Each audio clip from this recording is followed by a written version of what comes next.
Hello everyone, I hope all is well. I'm at the beach and I'm thinking about the next video that I'm going to show you. As we navigate the space, and of course you can see the high tide evidence there, over there coming in. And of course if you are at this beach at any point in time when that is happening, that could be problematic. But I want to get back to the actual video that I'm going to talk about. I've been using Notebook LLM for the past 6 months or so, but I've been able to leverage it in such a way that we can now produce a podcast, not within, of course, Notebook LLM, but external to Notebook LLM. And what I've done is to download the audio, and I've used that audio to upload it in another software where I've created 2 avatars to present the information. The information that will be presented is actually information that's relevant for artificial intelligence, where it's going and what you need to know. The articles were written by an individual from OpenAI who had been working with OpenAI for the past several years. Now sit back, listen and see where AI is going. But in addition to that, understand one thing, that this is just a glimpse into the future. And my question is, do we need human podcasters anymore? Or we're going to a different level? But personally, I still love that human connection. Now, let's get over to the video. I'd love to see your comments. And of course, please remember to like, share, and subscribe. Hey, Meta, stop. Welcome to the learning journey, and we are pleased to have you.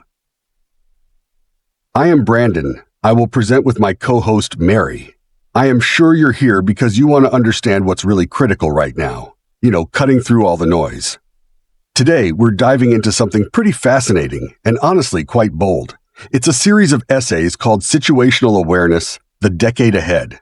They're written by a former OpenAI researcher. Yeah, and these essays, they paint this really striking picture of the very near future. It all centers around this potentially world-changing development, artificial general intelligence, AGI, and the forecast is, well, maybe as early as 2027. Exactly. And it doesn't stop there. The prediction is superintelligence follows pretty quickly, maybe around 2030.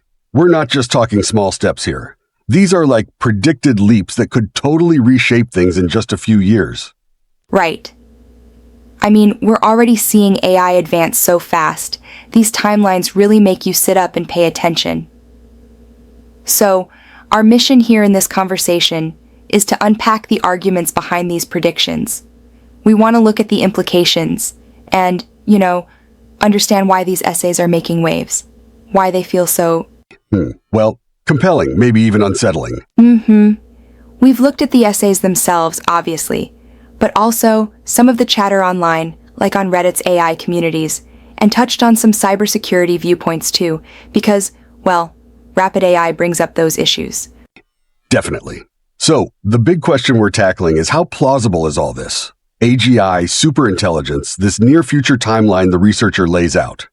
Okay, so let's kick things off with AGI by 2027. That's the first big milestone. What's the core reasoning?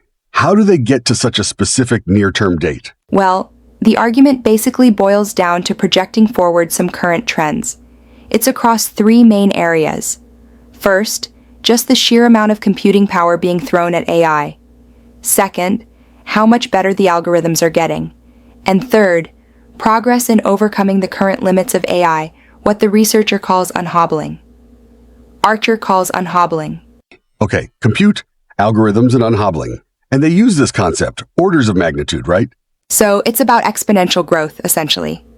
Well, think about the jump we've already seen between, say, 2019 and 2023. The researcher uses this analogy. GPT-2 in 2019 was maybe like a preschooler. GPT-4 in 2023, more like a smart high schooler. Okay, that's a pretty big leap in capability. It is. And they estimate that leap was powered by something like 100,000-fold increase in what they call effective compute. That's 5 orders of magnitude, 5 OMs in just 4 years. Yeah, extrapolating that kind of progress. And the implication isn't just, slightly better chatbots. It's AI that could actually function as, and this is their phrase, drop-in remote worker replacement. That's the level they're suggesting for 2027 AGI. The essays even visualize this, right? There's a figure one showing this effective compute curve shooting upwards, and it points towards this automated AI researcher engineer level around 2027. That's the level they're suggesting for 2027 AGI. So what are the specific things pushing that effective compute number up so fast? You mentioned 3 drivers. Right. So, number 1 is just the massive investment in the physical hardware, the compute infrastructure. We're talking trillions, literally trillions of dollars pouring into GPUs, data centers, and importantly, the power needed to run it all. Trillions, this is a lot of money. Yeah. The essays mention projections like $1 trillion per year in AI investment by 2027, and maybe even individual training clusters costing $1 trillion by the end of the decade. It's a huge industrial mobilization. Though, the researcher does flag that power generation getting enough electricity could actually become a bottleneck. Makes sense. Okay, so that's the brute force hardware. What's the second driver? Algorithmic efficiencies. This is about the AI getting smarter, basically. Doing more with less compute. Finding better ways to learn or solve problems. Exactly. Historically, they estimate about half an order of magnitude improvement per year, just from algorithms getting better. That's shown in another figure, figure 13. And there are concrete examples, like 1,000-fold improvement in how efficiently models solved math problems on the math benchmark in just 2 years. That's figure 12. 1,000 times more efficient. Yeah, and think about GPT-4. It costs roughly the same to train as GPT-3 reportedly, but was way more capable. That strongly suggests algorithmic gains were a huge factor. Ah, okay. So it wasn't just throwing more computers at it. Right? And the expectation is for maybe another 1 to 3 OMS of improvement from algorithms alone by 2027 compared to GPT-4. Okay, so huge hardware investment plus smarter algorithms. What's the third piece? This unhobbling. Unhobbling is about unlocking the potential that's already sort of latent in the models, removing limitations. Think about giving AI tools like letting it browse the web or run code. That unlocks a lot of capability. Right, letting it interact with the world more effectively. Exactly. And another huge part of unhobbling is increasing the context window, the amount of information the AI can hold in its working memory at once. We've seen this explode, right? From like 2,000 tokens for GPT-3 to over 1 million now with models like Gemini 1.5 Pro. 1 million tokens, that's like feeding it entire books at once. How does that help? Well, it lets the model understand much deeper context, track complex arguments, pull information together from vast amounts of text. It leads to big performance jumps.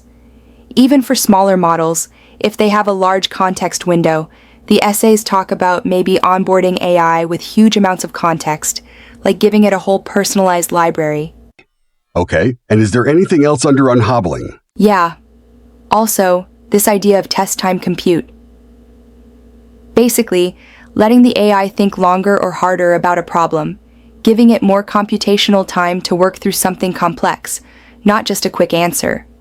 Like letting a person really ponder a tough question instead of demanding an instant response. Kind of, yeah. More processing time for difficult tasks. Okay, that all paints a picture of accelerating capability, but what about roadblocks? People talk about running out of training data, the data wall. That's definitely mentioned as a potential headwind. Acknowledged. But the essays also point to potential solutions, things like using synthetic data, AI generating its own training examples. Ah, interesting. Very interesting. And also, just getting better at using the data we do have, more efficient learning. Plus, the potential for models to learn a lot just from context, like how some models learned new languages just by reading texts provided in their context window. So potential ways around the data wall. That covers the argument for AGI by 2027, but then the essays jump to superintelligence by 2030, just 3 years later. How does that happen? This is where the concept of the intelligence explosion comes in. The idea is, once you have AGI human-level AI, it can start improving itself. Or more specifically, it can automate the process of AI research. AI designing better AI, wow. Exactly. Imagine millions of AI researchers all working at, say, 100 times human speed, 247. That would accelerate things dramatically. That's the theory. The essay suggests this could compress maybe decades of normal algorithmic progress into just a single year, potentially adding another 5 or more orders of magnitude to effective compute very, very quickly. 5 ohms in a year, after the 5 ohms to get to AGI. That's the scenario outlined. There's another figure, figure 24, showing this incredibly steep curve right after AGI is achieved, leading to superintelligence. So, the transition from AGI to what they call vastly superhuman AI systems could happen potentially within a year or so of hitting that AGI milestone. Wow. And the implications if that happens? The essays seem to suggest they're enormous. Oh, absolutely transformative and potentially dangerous. The researcher talks about a decisive economic and military advantage for whoever gets there first. Military advantage? How so? Well, think about entirely new types of weapon systems designed by superintelligence, things we can't even conceive of now. It could completely reshape the global balance of power, maybe even make nuclear deterrence obsolete. That's a chilling thought. So geopolitical stability, national security, That's a chilling thought. it really is. Now, alongside these predictions, the essays dive into some major challenges, right? Security and alignment. That's a chilling thought. The argument is that security is often treated as an afterthought, which could mean potentially handing over the key secrets for AGI to the CCP on a silver platter, to quote the essay. Wow, that's blunt. What secrets are we talking about? 2 main things. The model weights themselves, especially as they get close to AGI capabilities. That's the trained AI model. But also, maybe even more importantly right now, the algorithmic secrets, the recipes, the breakthroughs that allow you to build these advanced models. So protecting both the finished product and the instruction manual. Exactly. And the concern is that current security practices in labs are just not up to scratch against sophisticated state-level attackers. Like intelligence agencies. Precisely. And a breach could cause, irreversible damage to national security if AGI's secrets get stolen. Okay, that's the external threat. What about the internal one, the alignment problem, or superalignment? Right. Superalignment. This is the problem of how you control something that's potentially much, much smarter than you are. Yeah, I am so happy that the Learning Journey decided to do this podcast. Now, getting back to our discussion, what question would you ask in relation to goals and alignment of AI based on the papers? How do you make sure its goals are aligned with human values and that it remains safe, even when it's vastly superhuman? And that's unsolved. It's fundamentally an unsolved technical problem. Our main current method for aligning AI is reinforcement learning from human feedback, RLHF. But how do humans give useful feedback or supervise an AI that's thinking in ways we can't even comprehend? Yeah, that seems like a major hurdle. The essays use this example. Imagine an AI writes code in some new language it invented itself, and maybe there's a hidden backdoor in that code. How would a human supervisor ever spot that? They wouldn't even understand the language. Right? You can't evaluate what you don't understand. Exactly, so RLHF probably doesn't scale to superhuman AI. Are there other ideas being explored? There are research areas, Ike mechanistic interpretability, trying to reverse engineer how the AI thinks, and other approaches. But fully understanding, let alone controlling, a superintelligence, it's a monumental challenge. And the stakes are incredibly high if we get it wrong. Catastrophically high, potentially. Failure on alignment could be disastrous. So given all this, the speed, the power, the risks, the researcher argues pretty strongly for a specific path forward involving governments. Yes. The idea of the project. The project, what is that? It's the researcher's term for an anticipated government-led AGI project, likely kicking off around 2027 or 2028, driven by national security concerns. Why government-led? Why not leave it to the private labs like OpenAI or Google DeepMind? The argument is that the stakes, security, safety, the sheer power of superintelligence are just too high for any private company to manage alone. No startup, no matter how well funded, can handle the national security implications or guarantee the safety protocols needed for something this transformative. So it becomes a matter of national, even international security. That's the perspective. The researcher draws parallels to the Manhattan Project during World War II. In terms of scale and importance, Scale, importance, secrecy, and the need for a clear, responsible chain of command. The idea is you can't have this kind of power deployed unilaterally by a private entity. does that mean shutting down civilian AI development? Not necessarily. The essay suggests that after an initial secure government-led phase focused on safety and stability, the civilian applications could then flourish, perhaps involving the same companies that were part of the initial project. Okay, and there's an emphasis on American leadership in this? Yes, a strong emphasis both in developing the technology responsibly and in setting global safety norms. Again, drawing a parallel this time to nuclear non-proliferation efforts after World War II. The idea is that the U.S. needs to lead to ensure global standards are enforced. And part of that leadership involves actually getting ahead in the race. How so? Seems counterintuitive, maybe. Because a significant lead gives you breathing room, time to focus on solving alignment and security without the pressure of an immediate competitor catching up. A tight race, the argument goes, might force labs to cut corners on safety, rush deployment, and take dangerous risks. Right? More time, less pressure, better chance of getting safety right. Exactly. More room to maneuver, as the essay puts it. Okay, so let's try to wrap this up. We've gone through quite a journey here. The core of this deep dive was exploring these essays predicting AGI by 2027, superintelligence by 2030, based on, extrapolated compute, algorithms, and this unhobbling factor measured in orders of magnitude. Yeah.